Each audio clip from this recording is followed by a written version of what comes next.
Assalamualaikum warahmatullahi wabarakatuh. Perkenalkan, nama saya Yunita Lestari Damayanti Suganda dengan NIM 202106214403, Prodi PGSD kelas 5C, Universitas 11 April Sumedang, Fakultas Keguruan dan Ilmu Pendidikan. Baik, video ini saya buat untuk memenuhi salah satu tugas mata kuliah pendidikan karakter dosen pengampu Bapak Ripahana Yogaze, MPD. Baik, materi yang akan saya bahas pada video kali ini yaitu mencakup 4 penjelasan. Yang pertama, mengenai hubungan pendidikan karakter dengan EQ dan SQ. Yang kedua, hubungan pendidikan karakter dengan pengembangan kecerdasan moral. Yang ketiga, hubungan pendidikan karakter dengan pendidikan akhlak. Dan yang terakhir, hubungan pendidikan karakter dengan penghancur mental block. Pada hakikatnya, pendidikan karakter merupakan kecerdasan kepribadian dan akhlak mulia.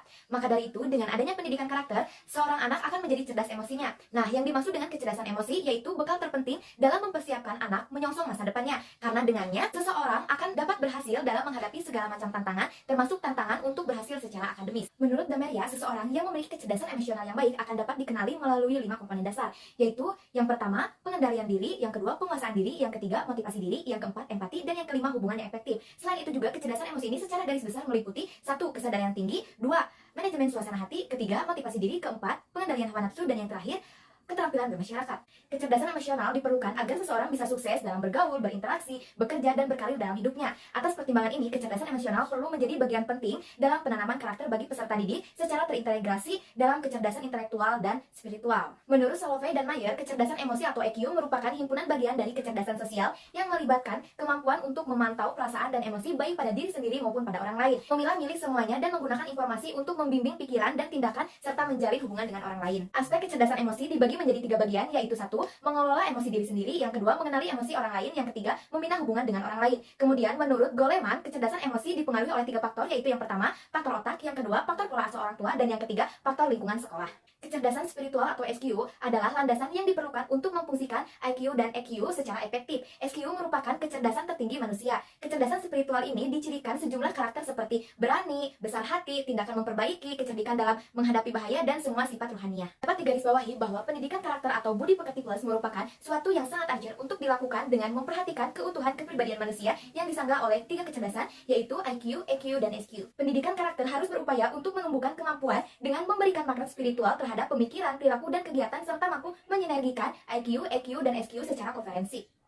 Pendidikan karakter secara esensinya yaitu untuk mengembangkan kecerdasan moral atau mengembangkan kemampuan moral anak-anak.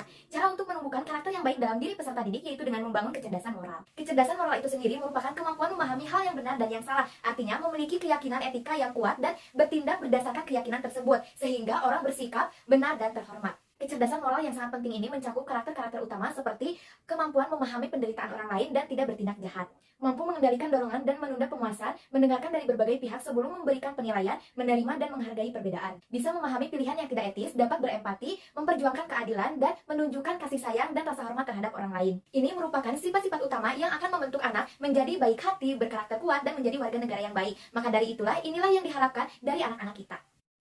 Dalam kaitannya dengan pendidikan akhlak, terlihat bahwa pendidikan karakter mempunyai orientasi yang sama yaitu dengan pembentukan karakter. Perbedaannya bahwa pendidikan akhlak lebih terkesan timur dan Islam, sedangkan pendidikan karakter terkesan barat dan sekuler, namun bukan menjadi alasan untuk dipertentangkan. Pada kenyataannya, keduanya memiliki ruang untuk saling mengisi, bahkan Litzkona sebagai bapak pendidikan karakter di Amerika justru mengisyaratkan keterkaitan erat antara karakter dengan spiritualitas. Dengan demikian, bila sejauh ini pendidikan karakter telah berhasil dirumuskan oleh para penggiatnya sampai pada tahapan yang sangat operasional meliputi strategi, metode, dan teknik. Sedangkan pendidikan akhlak syarat dengan informasi kriteria ideal dan sumber karakter baik, maka memadukan keduanya menjadi suatu tawaran yang sangat inspiratif. Hal ini sekaligus menjadi entry point bahwa pendidikan karakter memiliki ikatan yang kuat dengan nilai-nilai spiritualitas dan agama.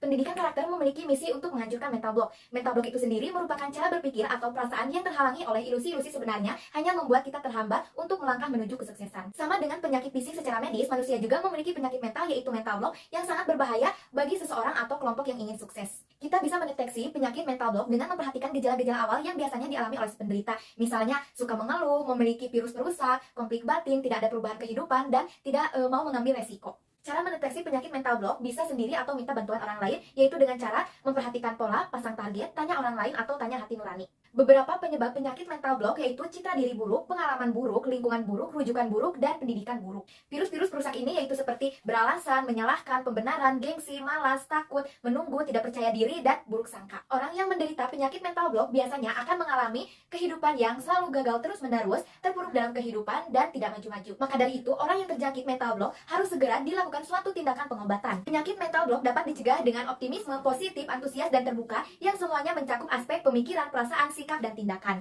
Wabillahi taufiq wal hidayah. Wassalamualaikum warahmatullahi wabarakatuh.